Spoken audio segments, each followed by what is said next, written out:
Vamos, então, corrigir o nosso material de direito penal, que trata sobre princípios e aplicação da lei penal. Vamos lá, sem mais delongas, ao nosso material.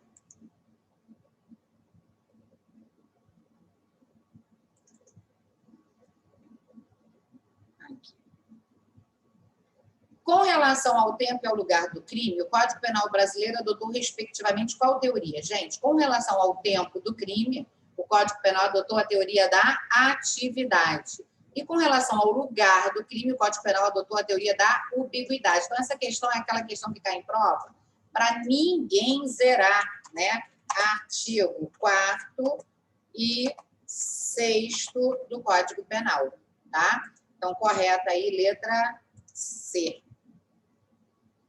2. Henrico, turista espanhol de férias no Brasil, contratou uma embarcação marítima para passar a festa do Ano Novo na praia de Copacabana, no Rio de Janeiro. Durante as comemorações, quando a embarcação estava atracada no litoral brasileiro, o turista entrou em uma briga com Pedro Brasileiro. Durante o episódio, Henrique, utilizando-se de uma garrafa de espumante, agrediu Pedro, causando lesões gravíssimas.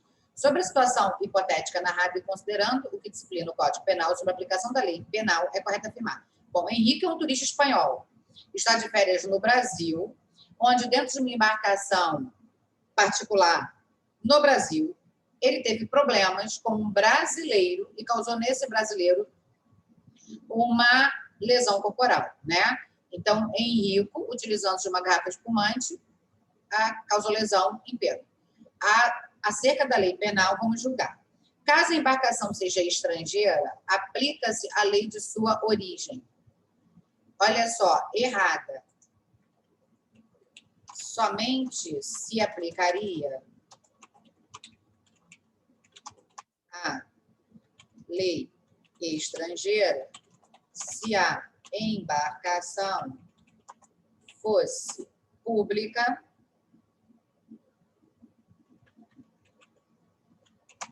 ou estivesse a serviço do governo estrangeiro. Somente se aplicaria a lei estrangeira se a embarcação fosse pública, se fosse particular e estivesse a serviço do governo estrangeiro, ou ainda se mercante, particular ou pública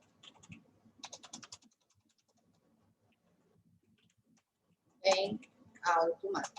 Porque aí prevaleceria a bandeira que estivesse sendo ostentada.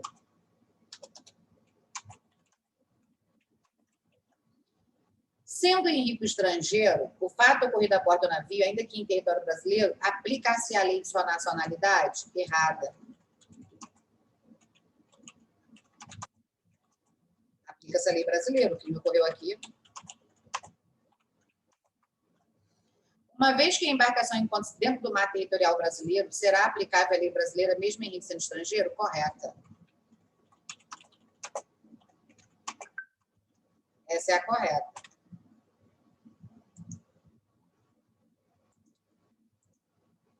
Tendo em vista que o crime foi praticado contra um brasileiro, independentemente da embarcação se encontrar no território, será a lei brasileira.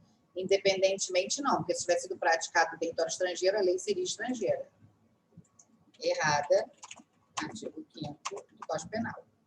Então, letra C, nosso gabarito. 3.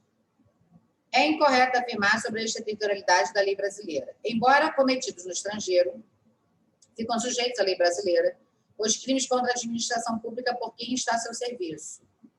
Portanto, ainda que absolvido ou condenado estrangeiro, o agente é punido segundo a lei brasileira. Bem, bom, olha só. É errado afirmar. Temos que marcar a questão errada. Embora cometido no estrangeiro, ficam sujeitos à lei brasileira os crimes contra a administração pública por quem está a seu serviço. Portanto, ainda que absolvido ou condenado a atitude segundo a lei brasileira, corretíssima, é a extraterritorialidade incondicionada do artigo 7º, inciso 1, a linha C, parágrafo 1º do Código Penal. Nos casos de extraterritorialidade condicionada, além do ingresso do agente no território nacional, a aplicação da lei brasileira depende das seguintes condições: ser o fato punível também no país em que foi praticado, verdade, a dupla tipicidade. Está o crime incluído entre aqueles pelos quais a lei brasileira autoriza a extradição. Não ter o agente sido absolvido no estrangeiro ou por não ter por aí cumprido a pena, ok? E não ter sido agente perdoado no estrangeiro ou por outro motivo não está extinta a punibilidade, segundo a lei mais favorável. Isso aqui está correta. É para marcar errada. Correta, artigo 7º, inciso 2, parágrafo 2º do Código Penal. Consoante o princípio da representação da bandeira, adotado pelo Código Penal pela reforma de 84, ficam sujeitas à lei brasileira os crimes praticados em aeronaves ou embarcações, mercantes de propriedade privada, quando em território estrangeiro, e aí não sejam julgados. Correta, também correta. Artigo 5º, parágrafo 1º do Código Penal. E é segundo. Dada a proibição da extradição de brasileiros aos delitos praticados por brasileiro no território estrangeiro, que posteriormente ingressam no território brasileiro, aplica-se a extraterritorialidade, cuja competência para o processo de julgamento será do juízo de Brasília, DF, ainda que ele tivesse residido no outro estado da federação. Errada. Essa é errada. Errado. A competência será estabelecida na forma artigo 80, peraí, deixa eu pegar aqui o artigo 88 do CPP. Deixa eu botar lá, artigo 8.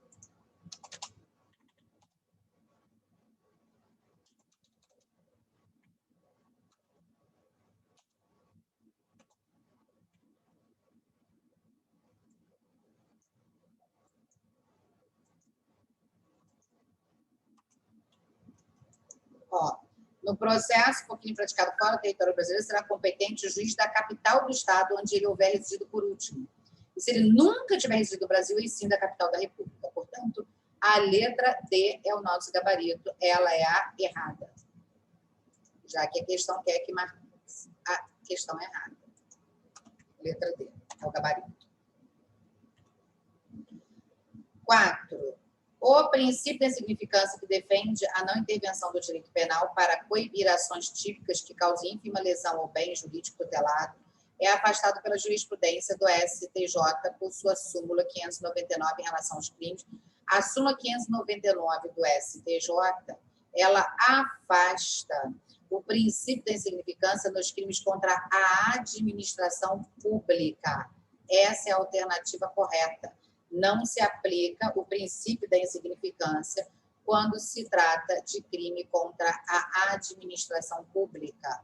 A única exceção é o crime de descaminho. O crime de descaminho é um crime do particular contra a administração pública em que se admite a aplicação do princípio da insignificância, tá? A regra é a inaplicabilidade do princípio da insignificância aos crimes contra a administração pública.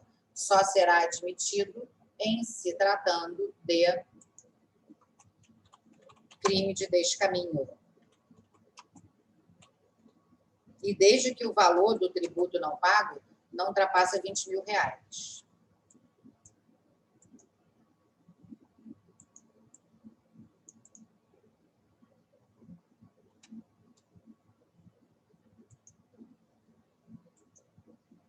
Okay? 5. Para se vingar de uma agressão pretérita, João, maior de idade, com vontade livre e consciente de matar, efetuou o disparo de arma de fogo contra Pedro, tendo-se certificado de que apenas um projétil havia atingido Pedro em local não letal e de que ele ainda estava vivo. João, então, efetuou mais 2 disparos. Esses 2 disparos foram letais e o homicídio se consumou. João possuía o porte e a posse legal da arma utilizada. Considerando essa situação, olha só, João, querendo se vingar da agressão passada, então não se pode falar legítima defesa, que não existe legítima defesa passada, pretérita, ela só pode ser atual ou iminente. ele, maior de idade, efetuou o disparo de arma de fogo contra Pedro. Tendo certificado de que apenas um projétil havia atingido em local não letal e de que ele ainda estava vivo, João, então, efetuou mais 2 disparos. E esses 2 disparos foram letais, tá? Ele realmente queria matar João, tá? Então, se ele queria efetivamente matar, ele continuou prosseguindo no seu intento criminoso. Então, trata-se de um crime progressivo, pois João praticou vários atos, tendo passado de um crime menos grave para outro de maior gravidade. Não. Aqui não houve um crime progressivo em que ele praticou vários atos, passando de um crime menos grave para o mais grave. Ele não quis lesionar e depois resolveu matar. Ele não precisou aqui passar pela lesão. A intenção dele era efetivamente matar o João, era efetivamente matar o Pedro desde o início. Então, não se trata de crime progressivo, errada a questão. Em razão do princípio da construção, que será aplicado ao caso, João responderá unicamente pelo homicídio. Essa é a correta. Por quê? O crime mais grave absorve o crime menos grave, que seria, nesse caso, tanto a posse da arma de fogo, a posse da arma de fogo, que, inclusive, a questão diz que ele possuía o porte e a posse. Então, não há nem que se falar em porte ou posse legal de arma de fogo, mas ele vai responder aqui pelo princípio da construção, porque ele não vai responder pela lesão corporal, pelo homicídio, ele já vai responder pelo homicídio. É como no caso do furto em um domicílio. Você, para furtar o domicílio, necessariamente precisa invadi-lo. Então, você não vai responder pelos 2 crimes. O princípio da construção ou da absorção faz com que você responda apenas pelo crime mais grave. Essa é a correta. O crime praticado por João é classificado como crime complexo. Errado, o homicídio não é crime complexo. O roubo é um crime complexo, em que você tem a subtração mais o constrangimento ilegal, que é a violência mais a ameaça. Aqui não, o homicídio é homicídio. João praticou 2 condutas típicas e autônomas, pois 2 bens jurídicos foram violados. Errado. É um crime só. Em razão do princípio da subsidiariedade, João responderá apenas pelo homicídio. Não é subsidiariedade, porque o crime de homicídio não é subsidiário. É em razão do princípio da construção ou da absorção. Portanto, resposta correta aí, letra B.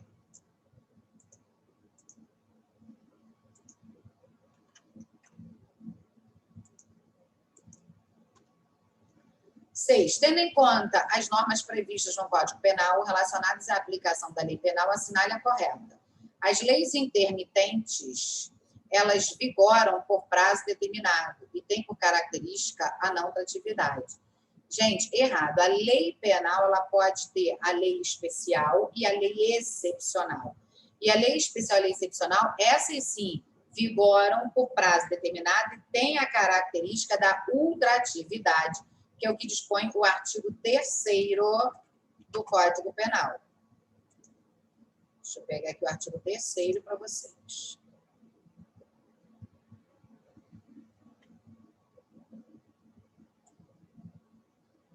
E ela vai ter o efeito da ultratividade, porque ela vai produzir os efeitos para todos os fatos que foram praticados durante a sua vigência, ok?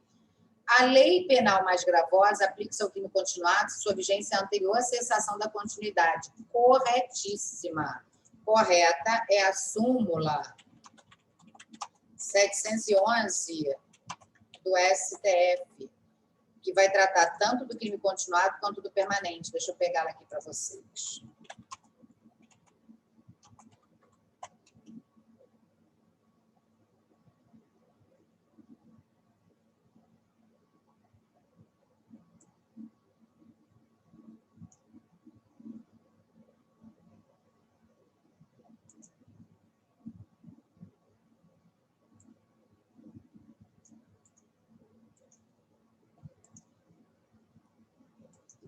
Ó, a lei penal mais grave aplica-se ao crime continuado ou ao crime permanente se a sua vigência é anterior à cessação da continuidade ou da permanência. Então, por exemplo, você sequestrou alguém no dia 1º de abril. No dia 10 de abril veio uma lei mais grave e a pessoa ainda está sequestrada. Essa lei mais grave vai ser aplicada? Vai, porque o crime ainda está acontecendo, não cessou a permanência, tá?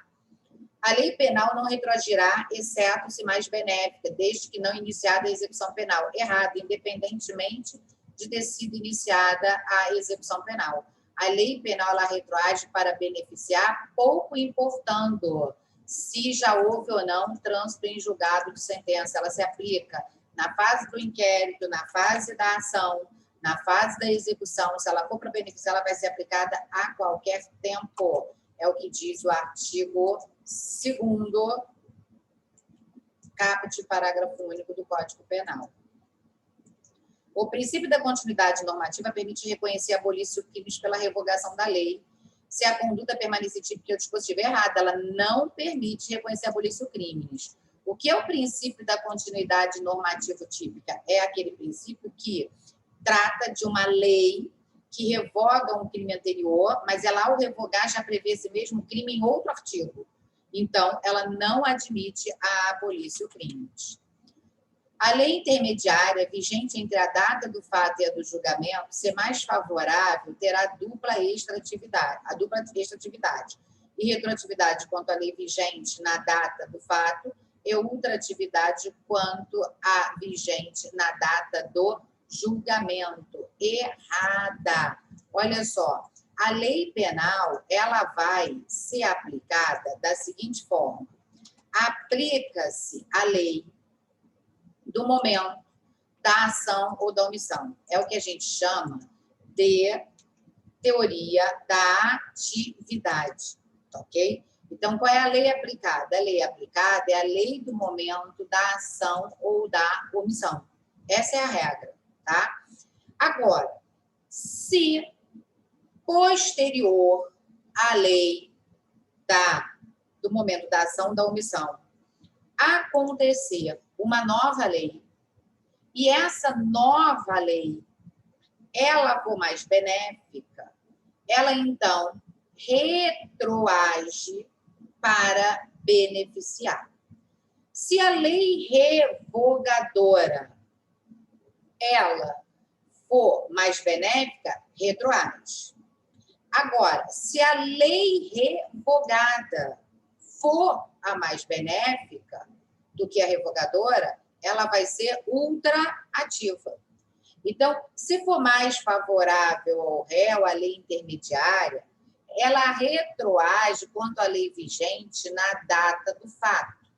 E será ultraativa em relação à lei vigente na data do julgamento? Bom, esses efeitos decorrem do princípio da retroatividade da lei mais benéfica e do princípio da irretroatividade da lei mais gravosa. Logo, a assertiva que afirma que há irretroatividade quanto à lei vigente na data do fato, ela vai estar o quê? Errada. Por quê? Porque se a lei nova, olha aqui, ó, a lei intermediária é uma lei que está entre a lei da data do fato e a lei de agora onde está acontecendo o processo. A lei intermediária vigente entre a data do fato e a data do julgamento, se mais favorável, terá dupla extratividade. Não, irretroatividade quanto à lei vigente na data do fato. Não, ela terá retroatividade quanto à lei vigente à data do fato. Porque se ela é mais benéfica, ela retroage em relação à lei que era maléfica. E ela ultraage em relação à lei de agora. Por isso é que ela está errada. Tá claro? Então, errada a questão. Correta aí. Letra B. 7. A respeito dos institutos, é correto afirmar que, a respeito dos princípios penais, é correto afirmar que o princípio da humanidade das penas veda que o réu permaneça algemado durante a audiência de instrução e julgamento, bem como que o condenado cumpra a pena em estabelecimento prisional em localidade distinta da família. Olha só, o Código de Processo Penal, ele vai dizer para a gente que ninguém poderá ser mantido algemado durante a audiência de instrução. E justamente porque que ele vai ser mantido, não vai poder ser mantido algemado durante esse momento.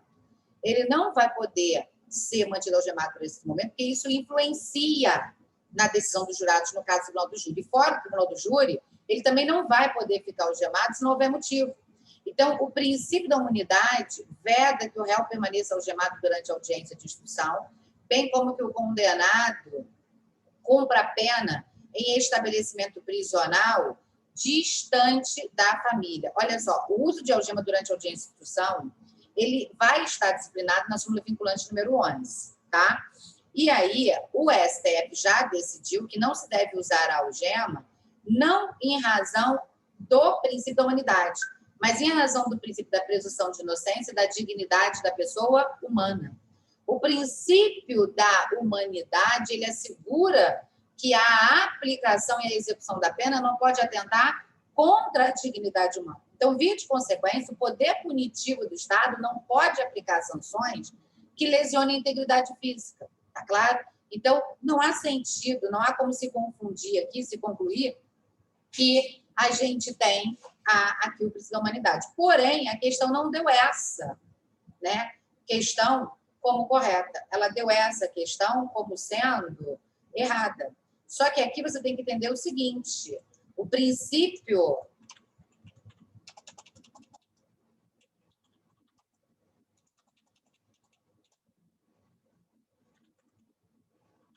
inerente ao uso de algemas é o princípio da presunção de inocência e da dignidade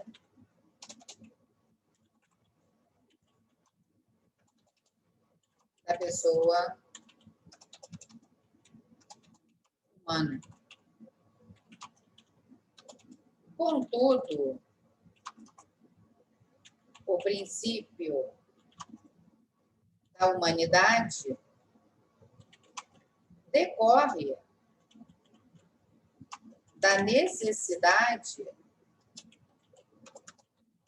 de se dar ao acusado, ao condenado, ao investigado, o tratamento digno.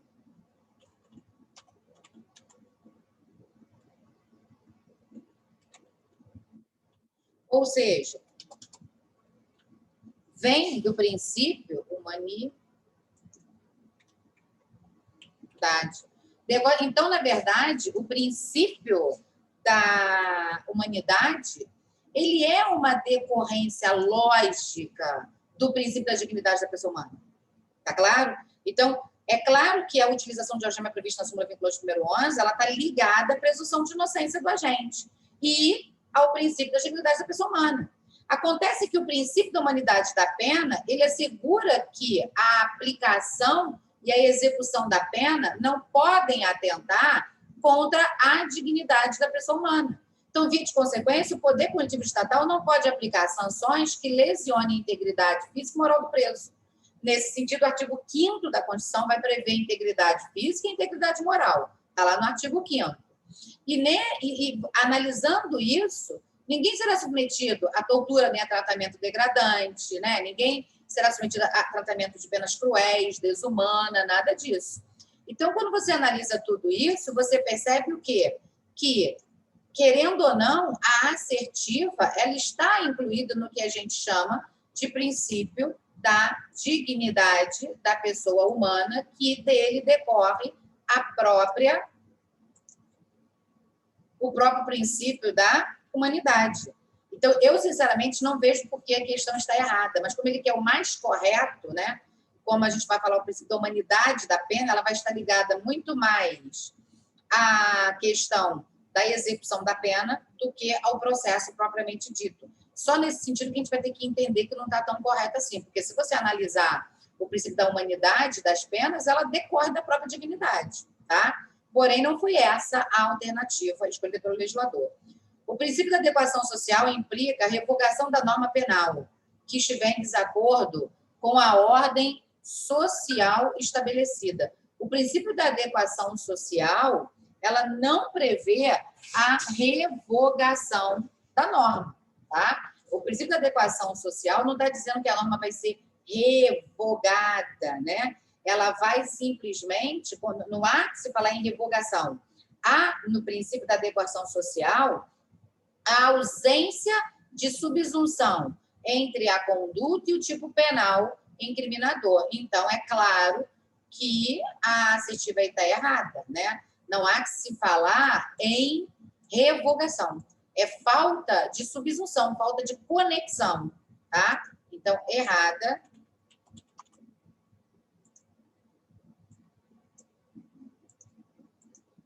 São princípios limitadores do poder punitivo do Estado. O da insignificância, o da fragmentariedade, o da proporcionalidade. Correto. Esses princípios limitam o poder punitivo do Estado. Tanto limitam o poder punitivo do Estado que você vai verificar que o princípio da insignificância exclui a própria tipicidade, tá? Ele exclui a própria tipicidade do fato, ele exclui a tipicidade material. Então, evidente, esses princípios aí elencados são limitadores do poder punitivo do Estado na medida em que afasta a punição de condutas típicas quando o bem jurídico que a lei busca tutelar não é relevante e, se for, não é efetivamente lesado de modo a afastar. Então, correta do Estado. Perfeito. São princípios constitucionais explícitos. O da proporcionalidade, da reserva legal, da insignificância. O princípio, errada a questão aqui, por quê? O princípio da insignificância, ele não está expressamente previsto. O princípio da legalidade, sim, está previsto no artigo 5º, inciso 39. Mas a insignificância e a proporcionalidade, não. Então, errada. Apenas... Ué, gente? O que houve aqui?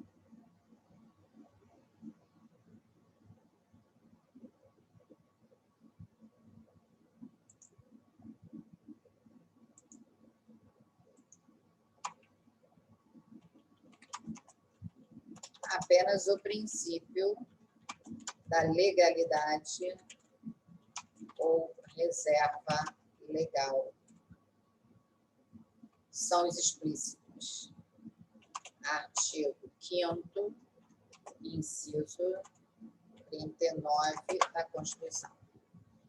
São princípios norteadores da aplicação da execução da pena, da legalidade, da intranscendência, da intervenção mínima do direito penal. Gente, é errado. Olha só, o princípio da legalidade, ele está afeto à execução da pena no artigo 3º da LEP, tá? Que vai dizer para a gente que ao condenado e ao internado serão assegurados todos os direitos não atingidos pela sentença ou pela lei. Então, temos o princípio da legalidade.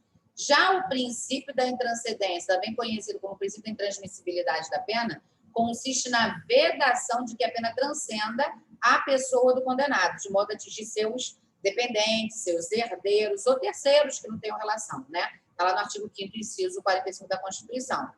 Agora, o princípio da intervenção mínima não constitui princípio atinente à execução da pena, mas tão somente a aplicação da lei penal. Esse é o erro da questão. O erro aí está no princípio da intervenção mínima, tá? Errada. O princípio da intervenção mínima não se aplica à execução da pena. O princípio da intervenção mínima não constitui princípio pertinente à execução da pena, mas tão somente a aplicação da lei penal, tá? Então, errada. Letra C é o nosso gabarito. Questão C. Imagine que, em missão oficial ao exterior, o prefeito de São José dos Campos tenha o computador pessoal que utiliza de propriedade da prefeitura furtado. Nesse caso, é correto afirmar que o agente criminoso apenas será punido pela lei penal brasileira, se for brasileiro. Veja, imagine que em missão oficial ao exterior, o prefeito de São José dos Campos tenha o computador pessoal que utiliza de propriedade da prefeitura furtado. Então, a gente está diante de furto de bem do município, ok? Se há o crime contra o patrimônio ou contra a fé pública do município, a gente está diante de extraterritorialidade incondicionada na forma do artigo 7º, inciso 1, a linha B, parágrafo 1º do Código Penal, ok? Então, a lei fica sujeita à lei penal brasileira ainda que é absolvido no exterior. Correta. Artigo 7º, inciso 1, a linha B e parágrafo 1º do Código Penal. Essa é a correta. Todas as demais estão erradas. Por quê? Como o computador ele é do município, é de propriedade da prefeitura, ele é do município. Então, o crime contra o patrimônio, a fé pública da União, do DF, dos estados, dos municípios, das empresas públicas, das autarquias e tudo mais, são de competência, aplica-se a extraterritorialidade incondicionada. Então, a letra E é a correta. 9. De acordo com o Código Penal, é correto afirmar: o crime somente será considerado praticado quando evidenciado o resultado. Errado, porque admite-se a tentativa.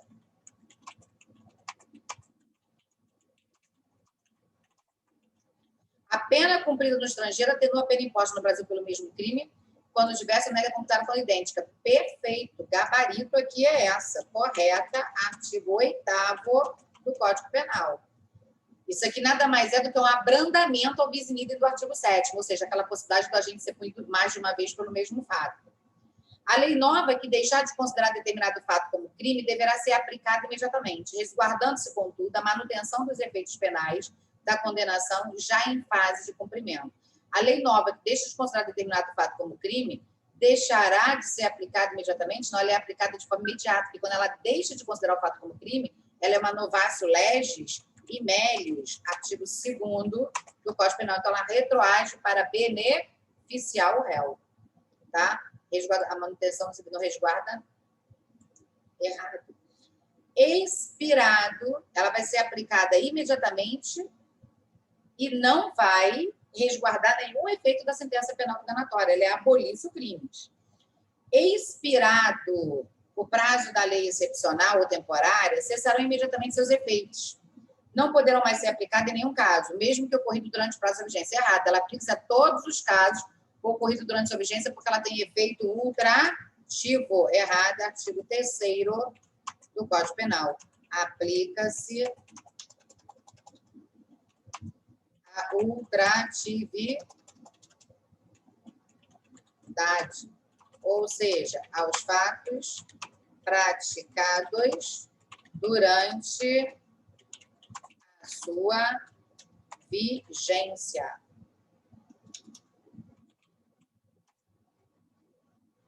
Após o trânsito em julgado da sentença penal condenatória, a sentença torna-se imutável e não podendo mais ser alterada, ainda que nova lei venha beneficiar o réu. Errado. Se a nova lei vem beneficiar o réu, ela se aplica. Errada. Artigo 2º, parágrafo único do Código Penal. Então, a correta aí é letra B. 10. Em relação à aplicação da lei penal, assinale a opção correta. O advento da lei penal que torna atípica determinada conduta retroage para alcançar fatos anteriores já transitados em julgado, sendo mantidos alguns efeitos penais da condenação. Gente, se há uma lei penal que torna atípica a conduta, retroage para alcançar fatos anteriores já transitados em julgado, e não é mantido os efeitos penais da condenação. Errada.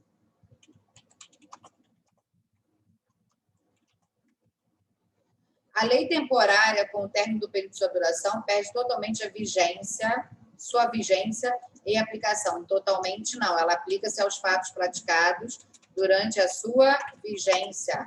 É a ultratividade. Considera-se praticado o crime ou lugar em que tiver ocorrido a ação ou omissão, ainda que outro seja o local em que tenha se produzido o resultado. Então, olha aqui. Considera-se praticado crime no lugar em que tiver ocorrido a ação ou omissão, ainda que outro seja o local do que tenha sido produzido o resultado. Vejamos o que diz o artigo 6º do Código Penal. Ó.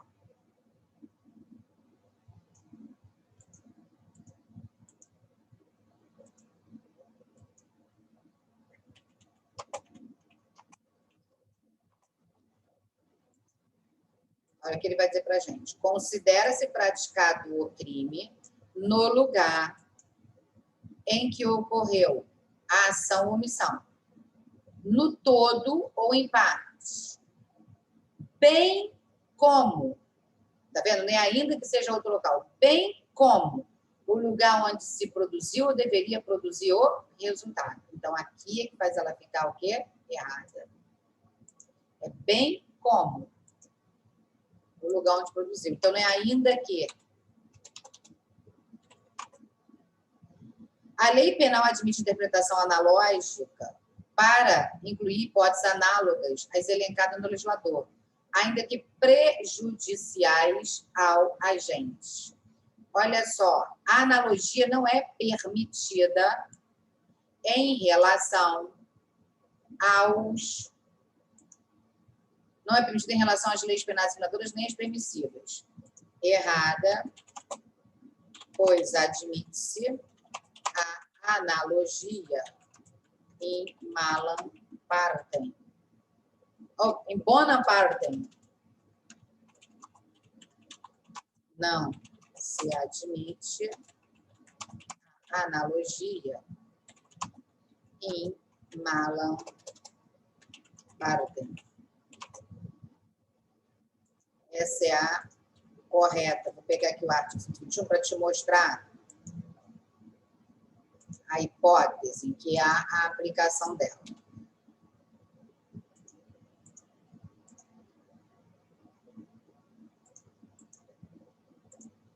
Tá? Deixa eu te pegar todo o conceito. O artigo 121, parágrafo 1º, vai ver isso. Você vai verificar o seguinte. Quando a gente estuda o artigo 121 do Código Penal, que é o crime de homicídio, no 121, parágrafo 2º do Código, você tem diversos dispositivos em que o legislador fala assim, não é se praticar o crime mediante tortura, meio cruel, ou qualquer outro meio insidioso ou cruel. Ele não fala isso, ou qualquer outro meio insidioso ou cruel. Quando ele fala isso, ou qualquer outro meio insidioso ou cruel, o que ele está dizendo para a gente? Que esse qualquer outro meio é o quê? Esse qualquer outro meio, você vai precisar fazer o quê? Uma interpretação. A interpretação analógica não se confunde com o Instituto da Analogia, tá? Por quê? Porque a analogia, ela não se admite na seara penal, a não ser quando for para beneficiar o agente. Ela só se admite em bona parte, em razão do princípio da legalidade estrita do artigo 1º. Já a interpretação analógica, quando existe, ela vem expressamente prevista no próprio dispositivo legal, na medida em que permite ao intérprete estender as hipóteses típicas a partir de uma fórmula casuística para uma fórmula genérica. Exemplo disso é o que eu estou falando para vocês do artigo 121. Deixa eu colocar aqui para vocês. Exemplo da interpretação analógica é o que está no artigo 121, parágrafo 2º, inciso 1 do Código Penal, que vai fazer o quê? Ele vai dizer que a qualificadora praticar o crime mediante pago ou promessa de recompensa ou qualquer outro motivo torpe. Quando ele fala ou outro motivo torpe, ele está te dando a fórmula genérica e está mandando você pensar o que seria o outro motivo torpe. Você verifica que aqui existe o quê? Mediante paga ou promessa de recompensa. É uma fórmula genérica. Ou outro motivo torpe, que permite ao intérprete classificar como motivo torpe o que é ou não. Então, essa alternativa é verdadeira por causa disso. A mesma coisa quando ele fala do homicídio, no caso cruel. Então, a interpretação analógica não se confunde com a analogia, tá? Esta não se admite na esfera penal, salvo se for para beneficiar o agente, que é o que a gente vai chamar de analogia, in bonam partem, ok? Em razão do princípio da legalidade estrita prevista no artigo 1º do Código Penal. Já a interpretação analógica, quando se já vem expressamente aqui, ok? E, peraí, acho que eu não compartilhei isso, né? Não, deixa eu compartilhar. Não sei como que esbarrei aqui.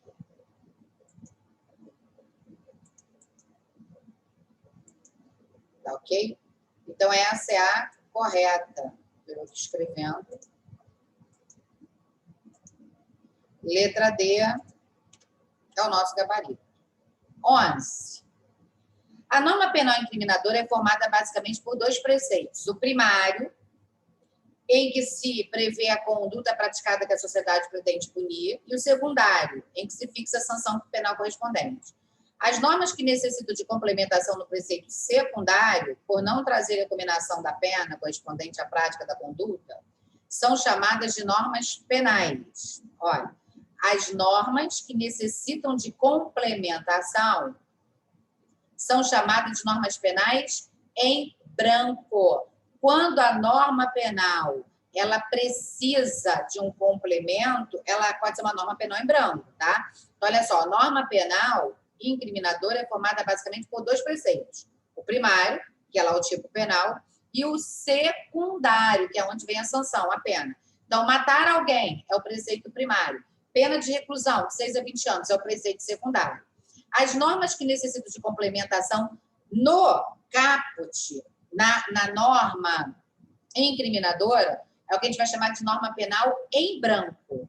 Ou seja, induzir alguém é essencial ou ocultar impedimento para o casamento. É o crime do artigo 236. O que é impedimento para o casamento? O que é essencial? A pessoa não sabe. Ela precisa de um complemento que vai buscar lá no direito civil. Então, esse crime é uma norma penal em branco, porque o seu preceito primário depende de complementação. Mas e quando o que precisa da complementação é o preceito secundário? Ou seja, a pena. Porque a conduta típica não traz a pena. A gente vai chamar isso de norma penal imperfeita ou incompleta, estricto sensu. Tá? A norma penal em branco é quando o preceito primário precisa de complementação. Errada é quando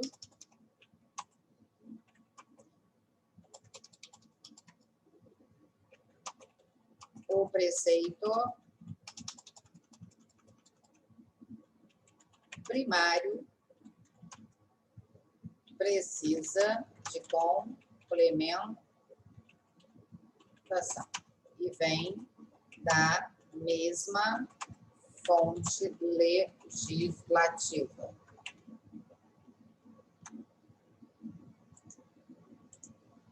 E as heterogêneas, errada é quando o preceito primário precisa de complementação e não vem da mesma fonte legislativa. Por exemplo, o artigo 236 do Código Penal, ele precisa de complemento. E o complemento vem da mesma fonte, vem do Código Civil, né? Já o crime de drogas, artigo 33 da Lei 11.343 de 2006. Para você saber o que é droga, você precisa de um complemento. O complemento não vem da mesma fonte, porque ela vem de uma portaria e não de uma lei ordinária. Tá claro? Então, a resposta correta aí, letra D. Não é norma explicativa. A norma explicativa ou norma conceitual é, por exemplo, o artigo 327 do Código Penal, quando explica, quando conceitua o que é funcionário público. Tá? Questão 12. Pode-se afirmar que constitui verdadeira barreira ao uso da intervenção punitiva, evitando-se o exagero da utilização desmedida do direito penal como agente solucionador de conflitos e panaceia de todos os males. Busca restringir o âmbito da atuação do direito penal às situações realmente relevantes em que a ação do Estado seja necessária e outros ramos do direito não sejam capazes de dar solução adequada ao conflito. Tal assertiva relaciona-se com o princípio da, olha só, intervenção mínima. O princípio da intervenção mínima ele é um verdadeiro limitador do poder punitivo do Estado, onde vai se verificar se o direito penal deve efetivamente ser buscado naquele caso. Daí surge o princípio da fragmentariedade, daí surge o princípio da subsidiariedade. Então, a alternativa correta aí é realmente a letra D, ok? Questão 13. A questão 13 vai dizer, segundo o princípio, o segundo entendimento simulado do STJ, é inaplicável o princípio da insignificância. Nos crimes ambientais não tem súmula, nem aos crimes patrimoniais não tem súmula. Errado, não tem súmula aqui. Aos crimes praticados contra criança e adolescente também não tem súmula, nem contra o tributário. As contravenções praticadas contra a mulher no âmbito das relações domésticas e nos crimes contra a administração pública. É essa. Essa está correta. Já temos a súmula 599 aqui. Deixa eu pegar aqui as súmulas para vocês.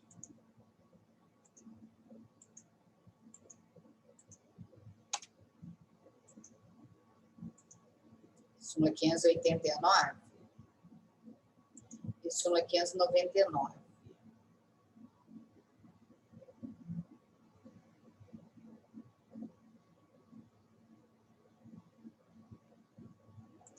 Súmula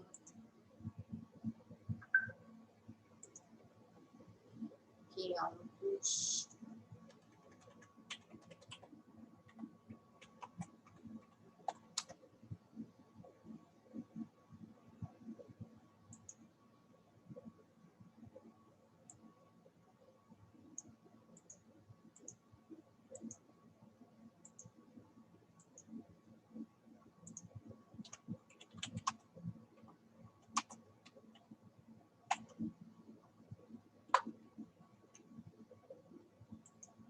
E a 599. Deixa eu pegar aqui a 599.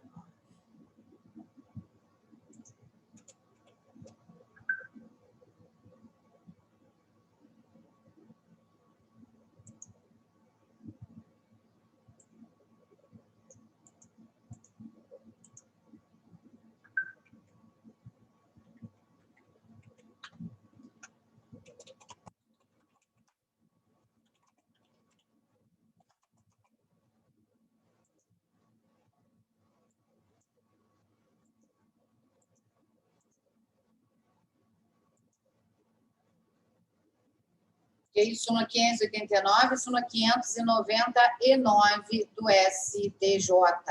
Ok? Vamos lá.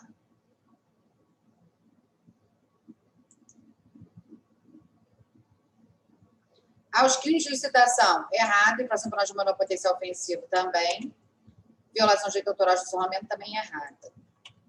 Então, a correta ficou letra C. Questão 14.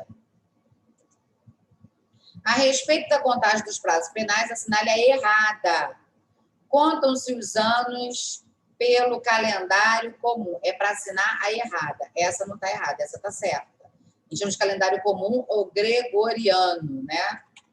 O prazo que terminar em domingo ou feriado considera-se prorrogado até o dia último imediato. Errado. Isso aqui é prazo processual.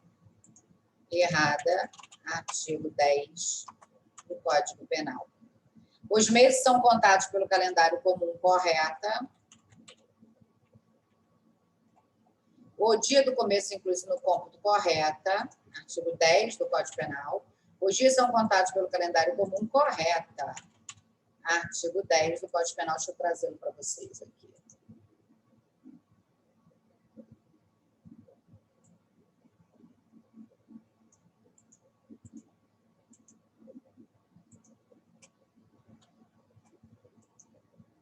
Então, a resposta é marcada a letra B, porque é errada. 15. De acordo com o Código Penal, assinale a correta acerca do tempo do lugar. Considera-se praticado o crime no momento em que ocorreu a ação ou omissão, bem como quando se produziu o resultado, deveria produzir o resultado. Então, errada. A teoria da atividade não diz isso. Artigo 4º. Errada. O artigo 4º, o Código Penal vai dizer: considera-se praticado o crime no momento da ação ou da omissão, ainda que outro seja o momento do resultado.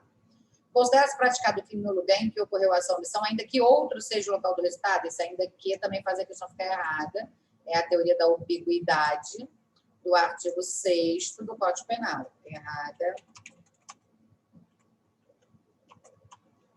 Considera-se praticado o crime no lugar em que ocorreu a ação ou omissão, no todo ou em parte, bem como antes se produziu, deveria produzir o resultado. Essa é a correta. Perfeita. Artigo 6º do Código Penal. Teoria da ubiquidade. Considera-se praticado o crime no lugar da ação ou em caso de omissão apenas no local do Estado. Errado. Para fins penais, o tempo e o lugar do crime são idênticos. Errado.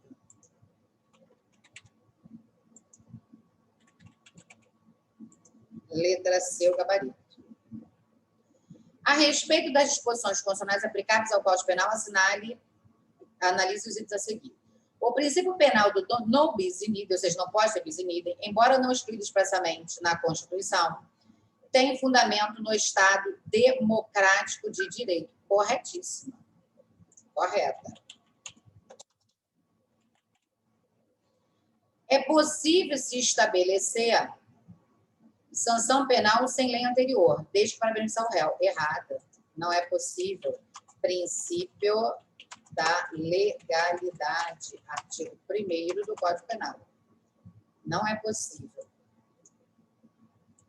O princípio da presunção de inocência expresso na Constituição Federal é uma consequência da proibição da responsabilidade objetiva no direito penal brasileiro. Errada, gente, errada. Errada por quê? Porque o princípio da presunção de inocência está expresso na Constituição Federal, tá? Errada. Artigo 5º, inciso 57 da Constituição. É o princípio segundo, ninguém será considerado culpado enquanto não houver sentença lançada julgado. O que nada tem a ver com a responsabilidade objetiva ou subjetiva. No direito penal, a responsabilidade ela é a subjetiva. Tá? Responde pelo crime aquele que a praticou. Mas isso não guarda relação com, não decorre, na realidade, do princípio da presunção de inocência. Então, errado, apenas a 1 está correta. A letra A é o gabarito.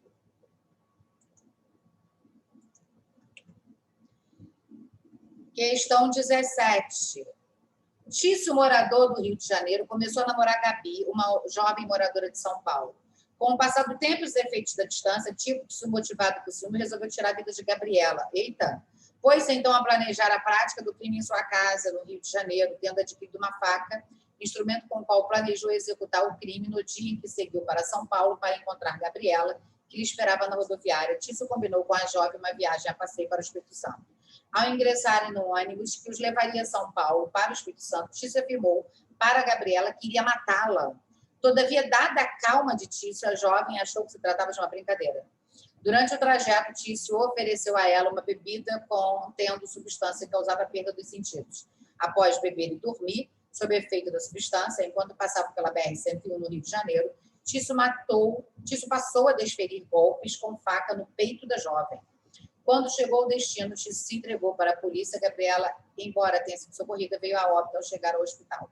O crime descrito foi praticado de acordo com a lei penal no momento da ação ou da omissão, ainda que outro seja o momento do resultado. Trata-se, portanto, do momento que Tício desferiu golpes em Gabriela. Perfeita, gente. Teoria da atividade, correto. No momento que ele começou a esfaqueá-la, foi o momento que ela praticou o crime.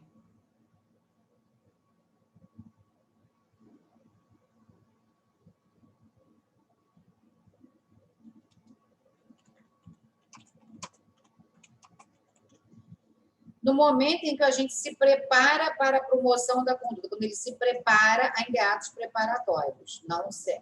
No momento em que a autoridade toma conhecimento, né, nesse momento, aqui o crime já tinha acontecido. No momento em que é alcançada a consumação do delito, trata-se, portanto, de morte da Gabriela no hospital. Errada. É a ação ou omissão, ainda que outro seja o momento do resultado. Da ação ou da omissão, seja for concomitante ao resultado. Errado. Teoria da atividade, né?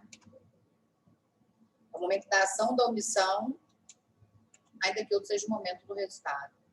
Questão 18. João Carlos, de 30 anos, brasileiro com residência transitória na Argentina, aproveitando-se da aquisição de material descartado de uma indústria gráfica falida, passou a fabricar moeda brasileira em território argentino. Para garantir a diversidade da moeda falsificada, João imprimia notas de 50 e 100 reais. Ao entrar em território nacional, João foi revistado por policiais que encontraram as notas falsificadas em meio à sua bagagem. João foi acusado da prática de crime previsto no artigo 289, moeda falsa. De acordo com as teorias que informam a aplicação da lei brasileira no espaço, é correto dizer que, nesse caso, cabe a aplicação da lei argentina, em atenção à regra da territorialidade, uma vez que foi praticado na Argentina. Olha só. Quando ele pratica o crime de moeda falsa em território estrangeiro, ele está praticando o crime contra a fé pública brasileira. E se o crime é praticado contra a fé pública brasileira, da União, dos Estados, da e tudo mais, Aplica-se a lei penal brasileira pela extraterritorialidade incondicionada, portanto, a correta é a letra B. Aqui, ó. Essa é a correta. Artigo 7º, inciso 1, a linha B, parágrafo 1º do Código Penal. Aplica-se a lei brasileira, independentemente dele ter sido julgado lá ou não. Portanto, gabarito aí, letra B. Questão 20. Chamamos de extratividade a capacidade que a lei penal tem de se movimentar no tempo, regulando fatos oportunos à vigência, mesmo depois de ter sido revogada, ou de retroagir a fim de regular situações ocorridas anteriormente à sua vigência. Leia as afirmativas a seguir e assinale a correta. A garantia penal positivada. A garantia penal positivada na Constituição promove a retroatividade da lei penal mais benéfica quando o condenado, por uma conduta típica, apresenta residência fixa após o cometimento. Isso aqui não se exige lá, errado. Independentemente de residência fixa, artigo 5º, inciso 40.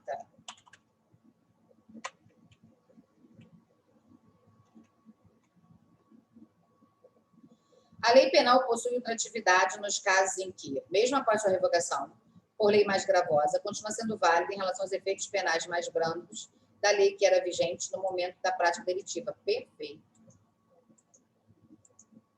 Correta. Letra B está correta, gente. C. A aplicação da retroatividade em direito penal funciona como garantia legal do ius puniendi, que pretende oferir a punição mais gravosa ao condenado. A aplicação da retroatividade em lei penal funciona como garantia legal do ius puniendi, que pretende oferir a punição mais gravosa do condenado. Errado. A aplicação da retroatividade funciona como garantia legal do agente não ser punido por lei mais grave, né? Na verdade, é dele ser punido por lei mais benéfica. Errada. A ultratividade da lei funciona como mecanismo de endurecimento da norma, ao passo que funciona como técnica de resolução de conflito para a aplicação de um direito penal. Errado. Ela não funciona como mecanismo de endurecimento da norma penal. Tanto que a ultratividade, em regra, ela é aplicada quando for mais benéfica. Só não vai ser assim no caso de lei excepcional e lei temporária. A figura da ultratividade da norma penal realiza o objetivo de garantir a condenação do réu. Errado. Quando praticada pela norma penal vigente, com o principal objetivo de promover a segurança do gente, errado, totalmente errado. A ultratividade da lei penal ela só vai funcionar como a finalidade de garantir a aplicação da lei penal do momento da prática, quando se tratar de lei excepcional e lei temporária. Fora disso, ela é utilizada para beneficiar o réu. Portanto, errada a questão. Errada. Gabarito aí, letra B. Terminamos aqui. Ponto 1. Fizemos aí 20 questões sobre o tema princípios e aplicação da lei penal. Se tiver qualquer dúvida, é só mandar que eu respondo.